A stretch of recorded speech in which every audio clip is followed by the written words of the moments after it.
After 4 rounds of turning movie covers into nightmares, it's time for a new challenge. This time I'm making game icons horrifying. The Monopoly Man is too perfect at the moment, so I want to do a complete redesign. And this will involve getting a new face. As you can see, there's a similarity. They're both round-faced, and they're both smiling. Let's make him look smarter with this lovely suit. I'm going to cut it out. And let's suit him up. The collar isn't fitting around his neck, so let's use puppet warp to open it up a little. Perfect. Now he's fitting in there nice and snug. Before that reflecting bold head of his blinds me, let's bring in his hat and put it nice and snug up here. Now the last thing that's missing is his iconic mustache, so let's cut it out. Making sure every little strand is selected. Perfect. Now in my head, when I picture an evil, scary person, I imagine someone with a tiny mustache, so this should be small enough. But I do want to stretch the end strands a little.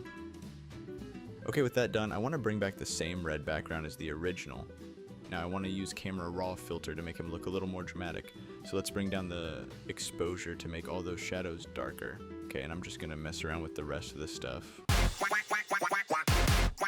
Okay, that's enough, I think. You know what? The current red is too bright. Much better.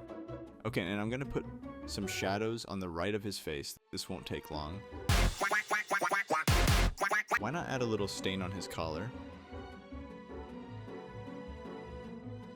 And for continuity, I'm going to stain his teeth. And I'm sure some of this red substance must have made its way onto his mustache. I want it to be not too obvious.